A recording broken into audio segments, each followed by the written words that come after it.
Olá, galera do Pega na Geral Debates Vascaínos. Estamos aqui com Igor Oliveira, a quem eu agradeço muito pela disponibilidade de tempo. O Igor é especialista em segurança de dados. Igor, muito obrigado por sua presença. Eu queria, por favor, que você falasse um pouco de sua atividade profissional.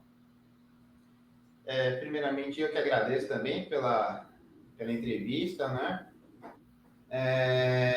Vamos lá. Eu sou hoje especialista em segurança de dados, né, na Delta L3.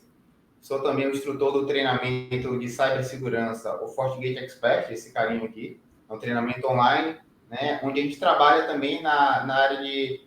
Eu trabalho também como arquiteto de soluções em cloud, com a nuvem da AWS, e também na parte de segurança de dados. É aquela nuvem, né, do iCloud, né? Você trabalha com isso, que é um negócio avançadíssimo isso. Eu não Mais consigo ou nem menos entender. isso. Aí a gente trabalha com a Nem maior nuvem entender. do mundo, né? Eu não Que é a consigo nuvem nem da entender AWS. direito o que é, mas eu tenho que fazer um curso de introdução ao que significa o que você está falando. Tal a minha ignorância. E aí, por conta dessa ignorância, eu, por exemplo, né, não, nosso público é muito antenado, tem muita gente que entende desse mundo, né? Não é o meu caso. Mas a gente está aí às vésperas, Igor, de uma nova eleição no Clube de Regatas Vasco da Gama, e a atual diretoria quer fazer uma eleição online. Nós estamos em setembro, a eleição é em novembro. Eles anunciaram isso, mas não deram nenhum detalhe sobre que empresa vai gerir e tal. Aí eu queria sua avaliação. É possível fazer uma eleição online, no caso do Vasco, nacional, porque votariam sócios de todo o Brasil, que garantisse a lisura do processo? Olha, Everton, vamos lá. Assim, é possível, certo? Porém, existem algumas ressalvas aí quanto à minha visão, na verdade, referente a essa votação, né? A essa votação em online. O que acontece? Para que seja realmente segura, né, a gente precisa, primeiramente, ter alguns questionamentos referentes ao software que vai gerir aí essa eleição, certo? A gente precisa que fique bem claro como vai ser utilizado esse software, em quais pontos, né? Por exemplo, como eu vou garantir que a pessoa que está fazendo a votação é ela mesma, né? Eu tenho várias formas de garantir isso, como autenticações de múltiplo fator. Por exemplo, vou ter um usuário, uma senha cadastrada, eu vou ter lá um perfil da pessoa, onde eu garanta que é ele através de quê? Da digital, né? Do leitor biométrico, né? Então, assim, eu preciso garantir primeiro que aquela pessoa é aquela pessoa, né? E que ela também vai conseguir votar apenas uma única vez, certo? Posterior a isso, eu preciso garantir que o voto dele está resguardado, né? E que não pode ser alterado. Ou seja, que eu tenho aquele dado ali, aquela informação da votação que ele fez em um banco de dados, digamos, que esteja criptografado e só pode ser acessado por um conjunto de pessoas, onde uma única pessoa só não consegue chegar lá e alterar aquele dado, né? Eu preciso também garantir como eu vou fazer a contagem dessa votação, né? Como o software vai fazer a contagem dessa votação, né? Então, são questionamentos ao redor desse software que vai garantir aí que você tenha uma eleição, digamos assim, saudável e segura, né? Que você possa realmente ter certeza que aquela eleição não teve nenhum tipo de fraude, ou que aquele dado não vazou de forma alguma, não foi alterado, né? Que aquele dado é realmente um dado inalterado, né? Um dado que a gente considera um dado saudável, um dado que é válido, né? Então, assim, para que essa eleição seja realmente uma eleição segura, né? Antes, a gente precisa validar todas essas informações, né? Logicamente que eu estou falando aqui informações antes de colocar isso em um projeto, mas quando a gente começa a detalhar aqui, vão surgir várias outros pontos de segurança que vão garantir que a eleição seja realmente uma eleição perfeita, né? Uma eleição que ninguém possa questionar. Entendi. Agora, deixa eu te falar, Igor, na última eleição, quando teve eleição online, funcionava assim: o sócio recebia um código por e-mail, usava aquele código para votar. Entrava e usava aquele código para votar. Isso gerou o quê? Por exemplo, mortos votaram. Então, teve caso de morto votando. Ou seja, por que o morto votou? Porque alguém na casa dele recebeu no lugar dele e votou. Ou foi enviado de propósito para alguém, porque não foi só um morto. No caso da atual lista de votantes, tem centenas de mortos, pelo menos mais de uma centena de mortos, nós já constatamos. Só eu achei 12% de mortes na minha parte da lista. E aí, pelo que eu entendi, você falou que existem formas de garantir que a pessoa seja aquela pessoa, né, que vai votar. Como você pode garantir isso? Por exemplo, se nem todo mundo que tem internet e tem computador, todo mundo que tem internet e tem computador tem como validar para ser a própria pessoa? Como é que faz isso? Olha, vamos lá. Hoje, por exemplo, né, um dos grandes pontos de garantir que você é você está nos bancos digitais, né? Então, assim, tem coisas que é só pertencente a você, né? Como, por exemplo, sua digital, né? Ali sua leitura biométrica é só sua, né? Então, assim, quando você faz um cadastro através de algo que é só seu, uma digital, uma leitura biométrica, acompanhado de uma senha, né? Juntamente com um token, por exemplo, isso aí ele vai criando camadas de segurança para que garanta que você é você, né? Porém, referente ao caso dos mortos, a gente, como eu vinha falado na resposta anterior, há também algo que você precisa garantir antes da votação, né? Que é a validade das pessoas que vão votar, né? Todo mundo ali que vai votar são realmente os sócios ativos que podem votar, porque, pelo que você está falando,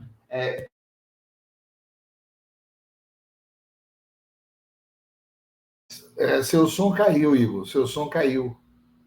Seu microfone fechou por algum motivo. Não fui eu que fechei, não.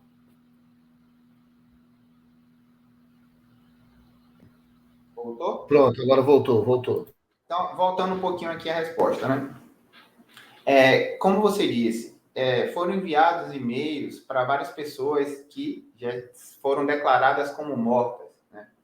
Então, assim, como eu falei na resposta anterior, previamente, para uma votação dessa ser realmente válida e saudável, o que é que a gente precisaria fazer? Eu primeiro preciso validar quem são as pessoas que vão votar.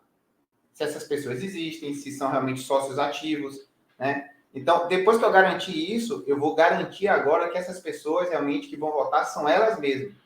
Então, agora perdoe te interromper, porque é coisa de leigo, para a gente poder dialogar com o público. Leitura biométrica é a leitura feita através de características biológicas, né? Isso. Não é isso? Então, face. Tal. Isso. A minha dúvida é o seguinte, por exemplo, nós estamos em setembro, nós temos um quadro de cerca de 6 mil, chega aproximadamente 6 mil sócios aptos a voto, contando os mortos. Mas aí os mortos não fariam essa leitura biométrica, espero eu. Claro.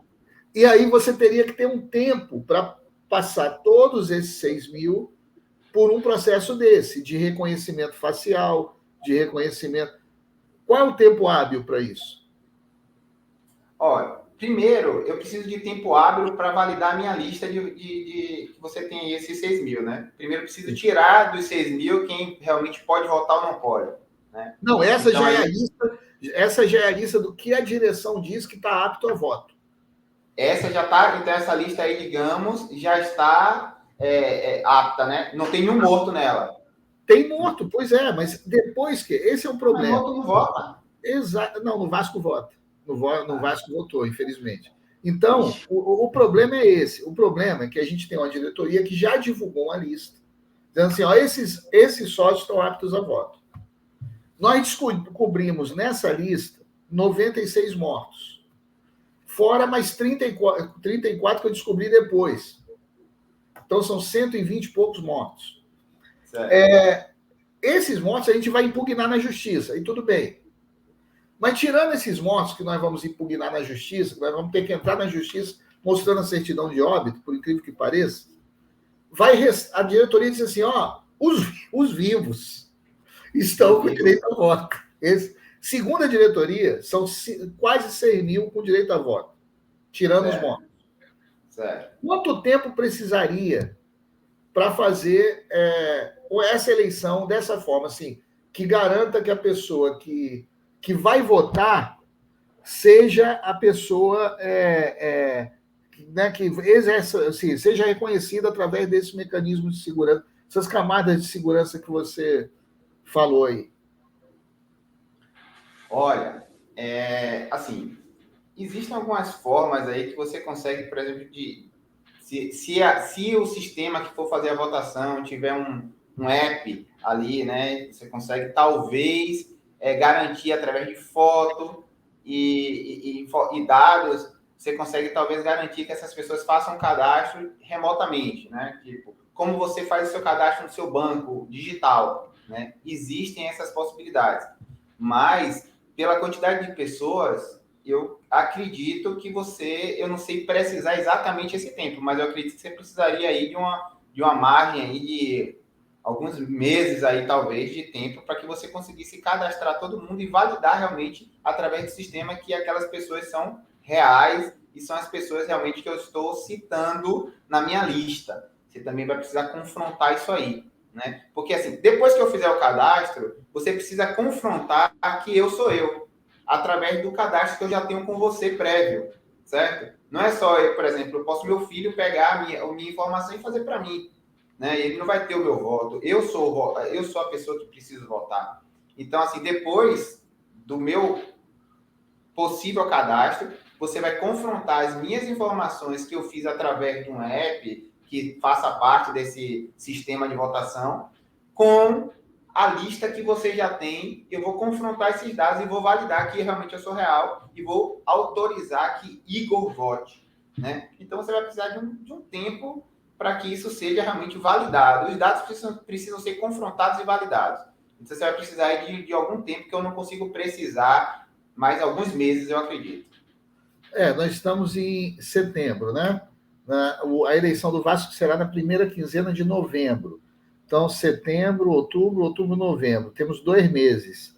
Seria, assim, mesmo você sem ter uma ideia, ainda não tem a empresa anunciada que vai gerir. Você acha que isso é suficiente, 2 meses, para garantir a rigidez do processo?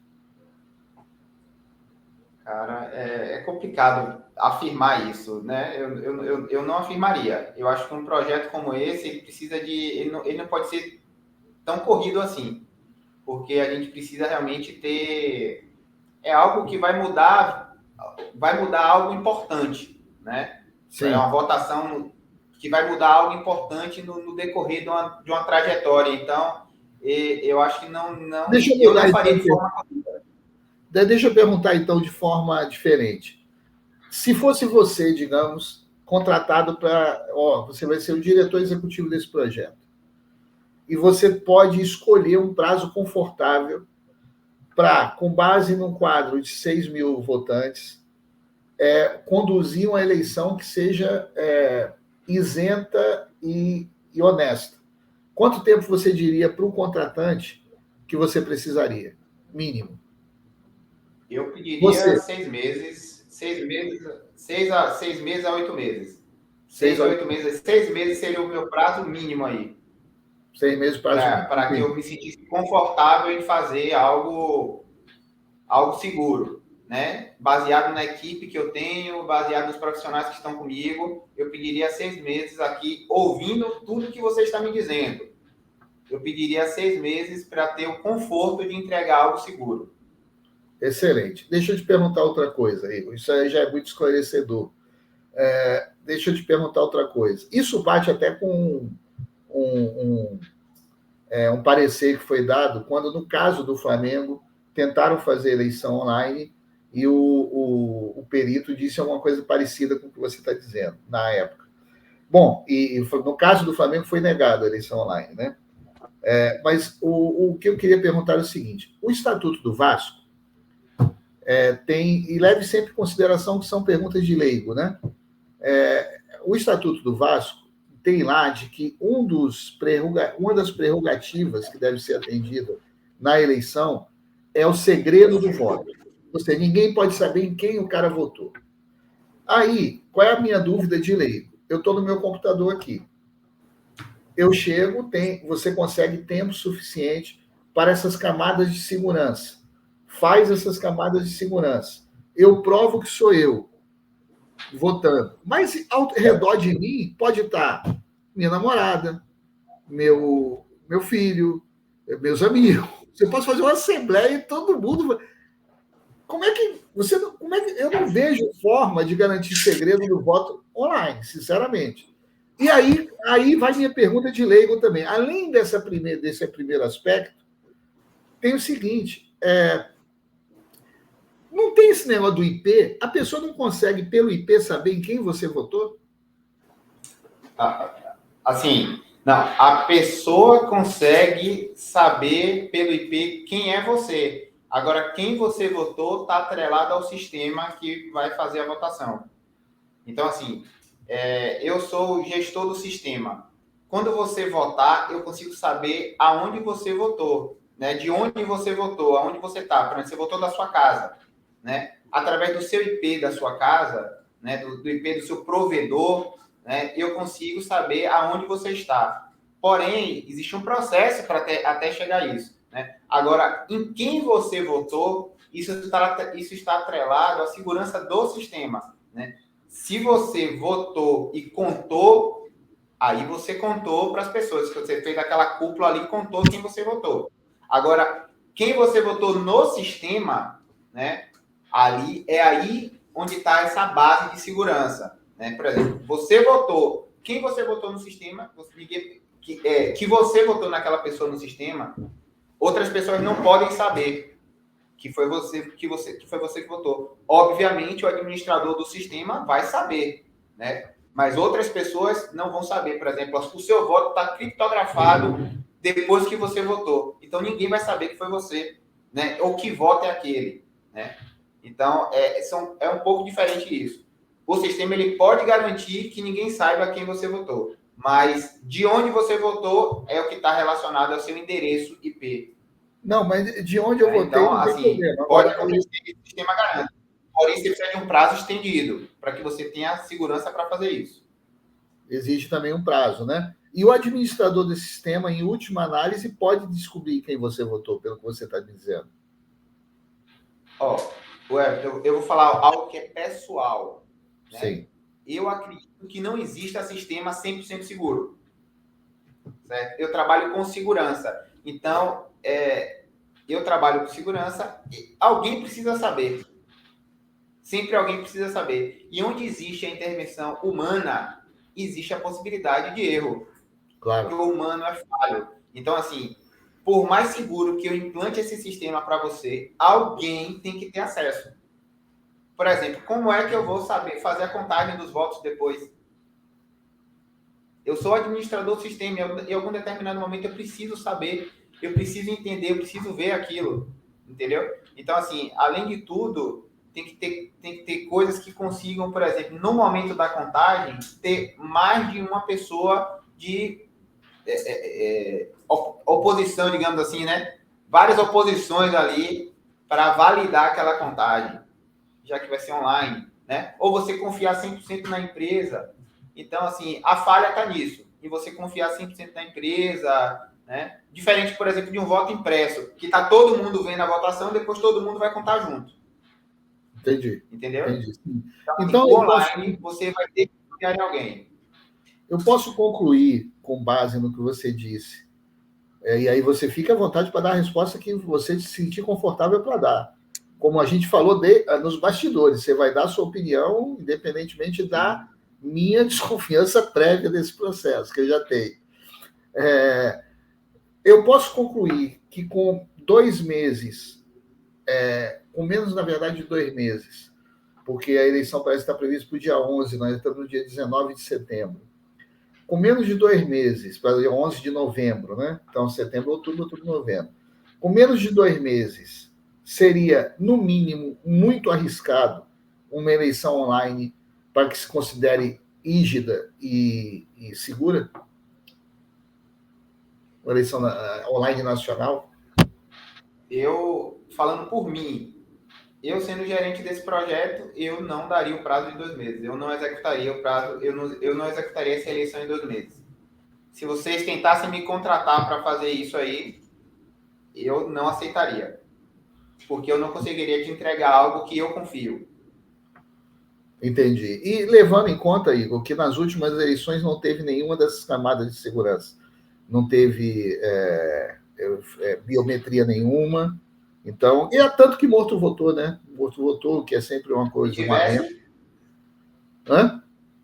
Se tivesse alguma dessas camadas, com certeza o morto não votaria. O morto não votaria, mas o morto votou, o que não deixa de ser um alento para quem acredita em outras vidas, mas para quem está querendo uma eleição justa, não é o caso. Mas, Igor, eu agradeço muito, foi muito esclarecedor, muito importante sua entrevista, e agradeço muito o seu tempo, viu? Muito obrigado. Eu que agradeço, cara. Valeu. Muito então, obrigado. A gente espera aí que, com base no que o especialista disse, com toda a honestidade, com toda a transparência, o vascaíno conclua o que é melhor para o Vasco. Um abraço, Igor. Obrigado. Um abraço.